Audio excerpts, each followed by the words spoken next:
Movie की शुरुआत में हमें एक मिस्टीरियस आदमी को दिखाया जाता है जो कि स्कॉटलैंड के एक छोटे से गांव में आता है।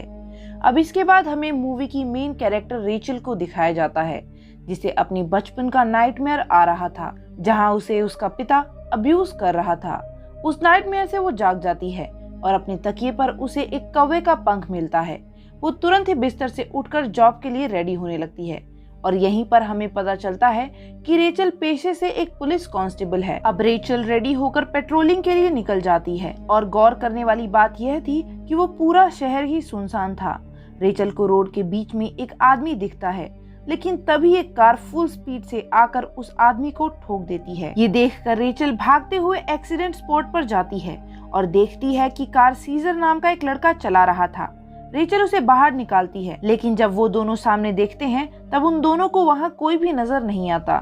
दोनों बहुत हैरान हो जाते हैं, लेकिन तभी रेचल की नजर सीजर की कार की हेडलाइट पर लगे हुए खून पर जाती है और वो तुरंत ही उसे हाई स्पीडिंग के लिए अरेस्ट कर लेती है। इसके बाद वो उसे सीधा पुलिस स्टेशन लेकर जाती है, जहां हम स्टेशन इंचार्ज मकरीडी को देखते हैं, जो कि कंप्यूटर में सीजर की डिटेल चेक करके बताते हैं कि ये सीजर पहले भी लापरवाही से गाड़ी चलाने का चालान कटवा चुका है। इधर रेचल अपने दूसरे साथी कांस्टेबल मैंडी और जैक को कॉल करके रोड पर हुए एक्सीडेंट के बारे में बताती है और उस गायब विक्टिम को ढूंढने के लिए भी बोलती है। इधर जैक और मैंडी की हरकतों से हमें पता चल रहा था कि जैक शादीशुदा था और फिर भी उसने मैंडी के साथ अफेयर किया हुआ था। खैर, पुलिस स्टेशन में मकरेडी और रेचल मिलकर सीजर को लॉकअप में डाल देते हैं।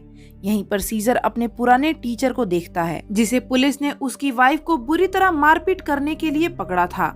बाहर जैक और मैंडी उस विक्टिम को ढूंढ कर ले आते हैं, जिसे सीजर ने अपनी कार से हिट किया था। उसकी चेकिंग करने पर उन्हें उस आदमी के पास से एक डायरी मिलती है जिसमें कुछ नाम और अजीब से सिंबल लिखे हुए थे। उस मिस्टीरियस आदमी के सिर पर चोट भी लगी हुई थी, इसलिए उसके इलाज के लिए रेचल डॉक्टर ह्यूम को बुलाती है।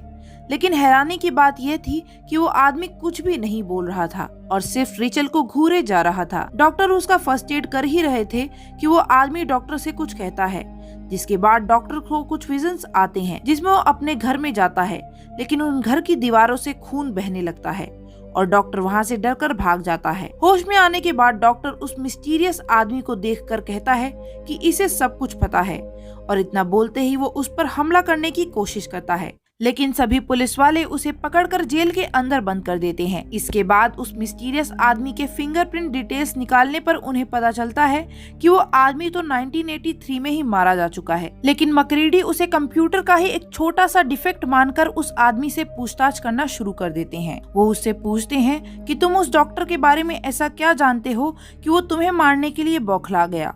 तब वो आदमी कुछ मंत्र पढ़ने लगता है, जिसके बाद मकरीडी को भी एक विजन आता है जिससे वो काफी घबरा जाता है और दोनों ही लेडी ऑफिसर्स को उसे जेल के अंदर डालने का ऑर्डर देता है। उस आदमी को जेल नंबर 6 में डाला जाता है। अब मैंडी उस जेल को लॉक कर ही रही थी कि तभी वो आदमी अपने हाथ को उसके हाथ पर रख देता है और मैंडी को भी एक विजन आने लगता है जिसमें उसने और जैक ने एक कैदी को बुरी तरह पीटा था। रेचल मैंडी की हालत देखकर उससे पूछने की कोशिश करती है, लेकिन मैंडी उसे बिना कुछ बताए वहां से चली जाती है। इसके बाद इंचार्ज मकरीडी दोनों कपल जैक और मैंडी को डॉक्टर के घर भेजते हैं ताकि वो उसके घर की तलाशी ले सकें और वो खुद भी अपने घर के लिए निकल जाता है। अब सिर्फ पूरे पुलिस स्टेशन में रेचल ही अकेली बची हुई थी। इधर ड्राइव करते वक्त मकरीडी को मिरर में मिस्टीरियस आदमी का डरावना साया नजर आता है, जिससे वो काफी डर जाता है और शराब पीते हुए ड्राइव करने लगता है। इधर जेल में वो मिस्टीरियस आदमी टीचर को उसकी वाइफ पर उसके ही द्वारा किए गए टॉर्चर्स को याद दिलाता है। इसके बाद वो आदमी टीचर से पूछता है कि वो अपनी वाइफ को इतना क्यों मारता था, लेकिन इतना बोलने के बावजूद भी वो टीचर सच नहीं बताता। जिसके बाद हमें टीचर के पीछे उस आदमी के हाथ की परछाई दिखती है और उसके बाद जेल का कैमरा बंद हो जाता है। अब टीचर अपने सिर को जोर जोर से जेल की सलाखों पर मारने लगता है। उसकी हरकत देखकर सीजर बहुत डर जाता है और वो अपने पास लगे अलार्म को बजा देता है, जिसे सुनते ही रेचल नीचे आकर टीचर का सेल खोल देती है और टीचर बाहर गिर जाता है। ये देखकर डॉक्टर रेचल से उसकी जेल खोलने की रिक्वेस्ट करता है ताकि वो बाहर आकर उस इंजर्ड टीचर को बचा ले।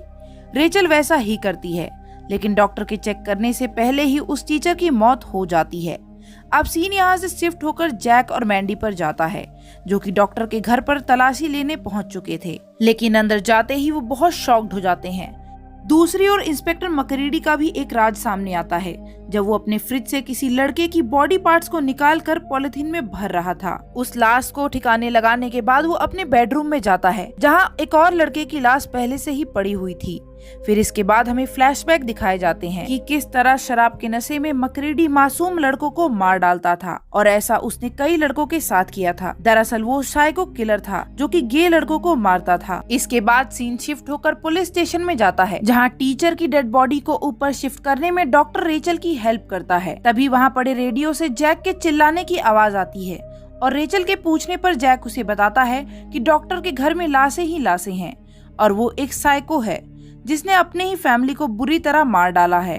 इसके बाद रेचल डॉक्टर को देखती है जो कि हंसने लगता है, जिस पर रेचल उसे पंच मारती है और तभी रेचल को एक विजन आता है जिसमें उसे डॉक्टर के फैमिली की कटी हुई बॉडी दिखने लगती है और वो थोड़ी देर के लिए डिस्ट्रैक्ट हो जाती है। इतने में ही डॉक्टर भागने की कोशिश करता है लेकिन रेचल उसे पंच मारकर फिर से पकड़ लेती है और जेल के अंदर कैद कर लेती है। वो मिस्टीरियस आदमी रेचल से पूछता है कि तुम ये जॉब एंजॉय कर रही हो, लेकिन रेचल उसे इग्नोर करती है, जिस पर वो आदमी पूछता है कि तुमने क्या किया। रेचल बोलती है कि मैंने सरवाइव किया है। तब वो आदमी सीटी बजाने लगता है जो कि रेचल के फादर उसका रेप करते वक्त बजाता था, जिसे सुनकर रेचल को पुराने मेमोरीज याद आ जाती हैं, जिसके चलते उसकी आंखों में आंसू भी आ जाते हैं और वो उन्हें कंट्रोल करने के लिए वहां से बाहर निकल आती है। इसके बाद वो इंचार्ज मकरेडी को कॉल करके स्टेशन में हुए टीचर के डेथ और डॉक्टर की सच्चाई बता देती है, जिस पर मकरेडी उसे बोलता है कि तुम चिंता मत करो, मैं जल्द ही वहां तुम्हारे पास आ रहा हूँ। और फोन के कट जाने पर वो बेड से शॉटगन निकालता है। इधर जेल में वो मिस्टीरियस आदमी सीजर को एक चांस देते हुए कहता है कि अगर तुम अपना गुनाह कबूल कर लोगे तो मैं तुम्हें यहाँ से जाने दूंगा, लेकिन सीजर कहता है कि उसने कोई गुनाह नहीं किया। जिसके तुरंत बाद ही उसे विजन आता है कि किस तरह उसने एक राह चलती लड़की को अपनी गाड़ी से उड़ा दिया था और उसकी मदद करने की बजाय उसे रास्ते पर मरने के लिए ही छोड़कर वो आगे बढ़ गया था। अपने ही अतीत को देखकर सीजर बुरी तरह डर गया था क्योंकि उसे लग रहा था कि उसे किसी ने भी नहीं देखा। होश में आने पर वो मिस्टीरियस आदमी उससे कहता है कि सीजर अपना गुनाह कबूल करके खुद को और उस लड़की को बचा सकता है, क्योंकि आगे जो भी होने वाला है वो उसकी सोच से भी बुरा है। अब थोड़ी ही देर बाद जैक और मैंडी स्टेशन में वापस आ जाते हैं और मैंडी डॉक्टर से पूछताछ करने के लिए उसे लॉकर से निकालकर ऊपर ले जाती है। वो उस डॉक्टर से पूछती है कि उसने अपनी ही फैमिली को इतनी बुरी तरह क्यों मारा। तब वो साइको डॉक्टर बोलता है कि वो रिसर्च करना चाहता था कि ह्यूमन सोल बॉडी के किस पार्ट में है ताकि वो उसे पकड़कर कैद कर सके, जिससे वो अमर होने का सीक्रेट पता करके अमर हो जाएगा। और इसी के चलते उसने अपनी पूरी फैमिली को मार डाला। नीचे वो मिस्टीरियस आदमी जैक के सामने मंत्र पढ़ने लगता है, जिससे वो फ्लैशबैक में चला जाता है, जिसमें वो और मैंडी मिलकर एक कैदी को पीट पीट कर मार डालते हैं और बाद में वो उसे सुसाइड करार दे देते हैं। इसके बाद अचानक से जैक को बहुत गुस्सा आता है और वो ऊपर आकर डॉक्टर को बुरी तरह पीटता है और लास्ट में वो उसकी आंखों में टेबल की नोक घुसाकर उसे मार डालता है। इसके बाद जैक और मैंडी रेचल को धमकी देते हैं कि वो किसी को भी इस बारे में ना बताए कि यहाँ पर क्या हुआ। उसी समय सीजर फिर से अलार्म बजाता है और अब रेचल नीचे जाती है। तब वो उससे कन्फेस करता है कि उसने अपनी कार से एक लड़की को ठोका है। रेचल उससे तुरंत ही उस लड़की का लोकेशन पूछती है, लेकिन तभी वो मिस्टीरियस आदमी बोलता है कि अब कोई भी फायदा नहीं क्योंकि वो लड़की 2 मिनट पहले ही मारी जा चुकी है। लेकिन तभी फ्लैशबैक से रेचल को याद आता है कि बचपन में उसी ने रेचल के रेपिस्ट को डिस्ट्रैक्ट किया था, जिसके चलते वो भागने में कामयाब हो पाई थी।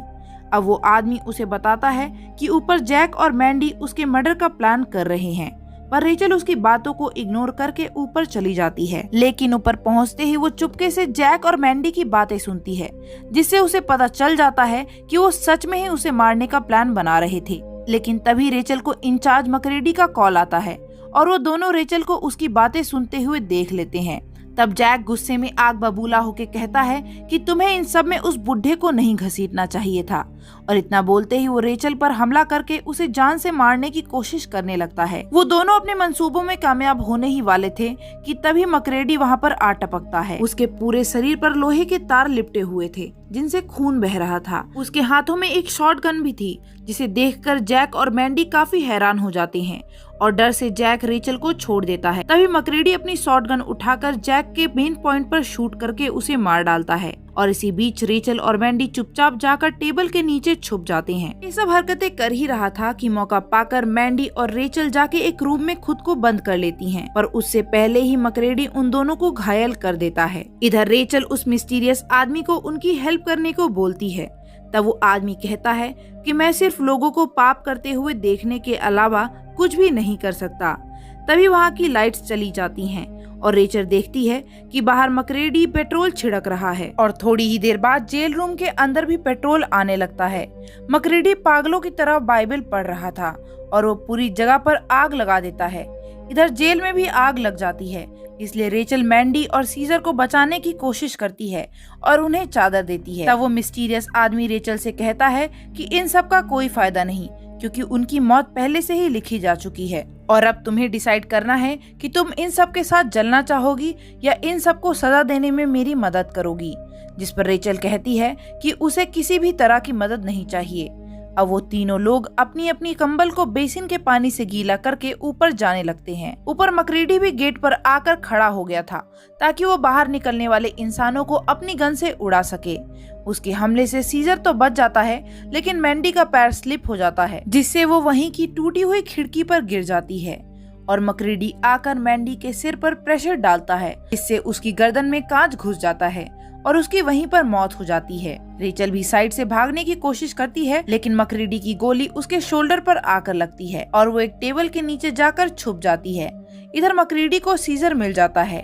तब वो पास में ही रखी मशीन से उसका मुंह फाड़ देता है और बाद में उसे गन से शूट करके मार डालता है। अब सिर्फ रेचल और मकरेडी ही बचे थे। रेचल उसके सामने आती है और जैसे ही मकरेडी उस पर गन पॉइंट करता है, रेचल उसकी तरफ पेट्रोल कैन फेंक देती है, जिसे मकरेडी शूट कर देता है और उससे हुए ब्लास्ट से घायल होकर गिरकर वहीं पर मर जाता है। इसके बाद थकी हुई रेचल स्टेशन के बाहर आकर बैठ जाती है। अब वो मिस्टीरियस आदमी भी बाहर निकलता है और हम उसके हाथ में एक डायरी देखते हैं, जिसमें रेचल के साथ इन सभी मरने वालों के नाम शामिल थे। वो आदमी रेचल के नाम को छोड़कर बाकी सभी पर कट लगाकर उन्हें नर्क भेज देता है और वो रेचल को बताता है कि वो पापियों की आत्माओं को कलेक्ट करता है।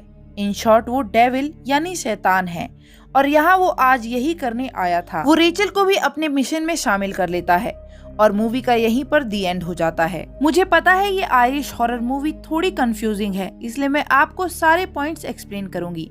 दरअसल वो मिस्टीरियस आदमी कोई और नहीं, डेविल यानी शैतान था और वो उन सभी क्रिमिनल्स को एक छत के नीचे लाया था। यहाँ सभी लोग रेचल के अलावा पापी थे, इसलिए वो उन सभी को मारकर उनकी सोल को नर्क में भेज रहा था। फिल्म में एक बार ही वो सिर्फ सीजर को ही अपना सच बोलकर पाप से छुटकारा पाने का मौका देता है। तो ऐसा क्यों? दरअसल वो ही अपनी सच्चाई बताकर उस लड़की को बचा सकता था और अगर वो लड़की बच जाती तब सीजर पाप मुक्त हो जाता, लेकिन सीजर ने लेट किया और ऐसा कुछ भी नहीं हो पाया और उसका अंजाम आखिर में हमने देखा क्या हुआ।